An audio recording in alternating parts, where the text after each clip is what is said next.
Hi, and welcome behind the scenes here at Jamie Riddler Studios. I'm so glad to be spending some time with you here today. I've been thinking about what I want to share with you, and recently I've just been in such deep gratitude that my husband and I were able to move back into our house after a major renovation, and we're here. We got back before the pandemic, so I'm so thankful for this space. I'm so thankful to be home. I'm so thankful for the studio, and that has meant over the past several months, we have been unpacking, we have been rebuilding, we have been doing our best to nest and to put art up and to get things settled. And the studio is lagging way behind in this process. And I found one thing that's been working for me so beautifully that I wanted to share it with you. This is sort of one of my guiding principles, and maybe it's because I'm the oldest sister, but it's like if I learn something, I want to turn around and share it. And I encourage you to do this too. This is a way we can support one another in our creative lives and in all aspects of our lives, is that if we forge ahead and start to gain some wisdom, that we turn around and say, here, let me share it with you. And so one of the things I've learned is this. I am not the greatest at letting stuff go. And as most creatives, I have carried around me a lot of books, a lot of supplies, a lot of tools, a lot of magazines, a lot of pretty things, a lot of art, and it just keeps growing and growing and growing. And I'm not the greatest at letting go. And yet at the same time, I yearn for some spaciousness. I yearn for shelves that look ordered. I yearn for knowing where everything is. I yearn for a place for everything and everything in its place. And these two things are a bit at odds with one another. And one of the things I've found as I've been unpacking my boxes and going through things, and this is the case throughout the house, not just the studio, is that, I had in my mind the common philosophy, the common thought process, the common strategy of keep, fix, or donate. And it just didn't work for me. I would pull something out of the box and I would look at it and I'd be like, this thing, do I want it? Do I not want it? This binary system, sort of like keep or get rid of. And even fix and stuff is just a version of keep. So it's like sort of keep or get rid of, keep or get rid of. And if I couldn't make that decision, I just got stuck. The whole system got stuck. I was like, do you remember that old Lucy episode? And I know sometimes they just show this part where she's working on a assembly line and it just goes faster and faster until she can't keep up anymore. That's what it's like, right? It's like I'm stuck in this one decision, and because I can't make it, everything is just log jamming and I'm not making any progress. So clearly that strategy was not working for me. So here's something that did. It's a little bit messier. It maybe takes up a bit more space, but man, it just felt so much better to me.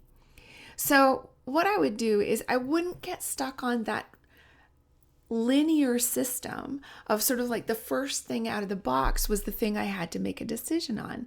Who said that? Who made up that rule? What I did is take out maybe a whole box. Maybe I start to unpack many boxes. But what I'm looking for is kind of like in each box, what I'm originally looking for is treasure. I'm just looking for my immediate yeses. That's it. And I'm going to take those immediate yeses and I'm going to put them on the shelf or in a drawer or wherever they need to go. And there's really only two things that qualify as an immediate yes for me.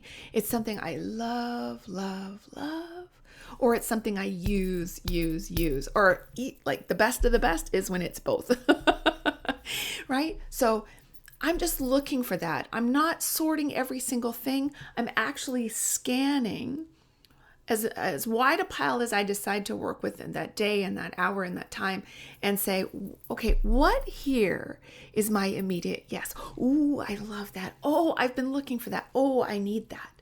Okay, let's find those things at home. Then the next thing I do is look at the things I know I'm okay to let go of. And so I'm looking for my immediate no's, my immediate donates, my immediate giveaways. Like, no, you know what? I don't really need that.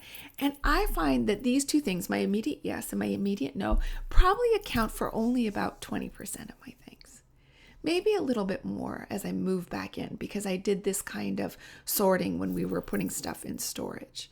So maybe it's a little more like 30% immediate yes and 10% immediate no's. And then there's the stuff in between. And don't worry about that yet. I just keep looking for, until I've gone through everything. First, my immediate yeses, find them a home. Then my immediate no's, get them ready to go. And then I assess where I'm at. Is my space full? Do I love it the way it is? Does it feel maybe a little empty? Could I just bundle up all these maybes and let them go? And even when I start to think about that, even make a move towards it, like, okay, I'm going to bundle this up and let it go. Then I look and suddenly some things will be a little clearer, like, no, you know what? I really, really want that. But if I look at it and I feel like, wow, if I just bundle this up and let it go, would I miss it?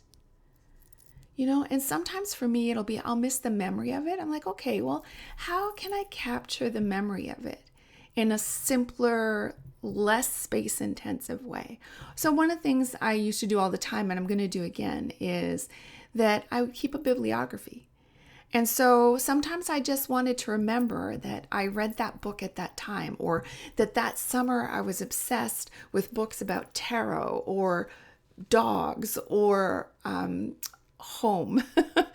And that's what I want it to tell me about my life. Or this is the season that I was studying watercolor or acting or voice theory, and that's what I want to remember.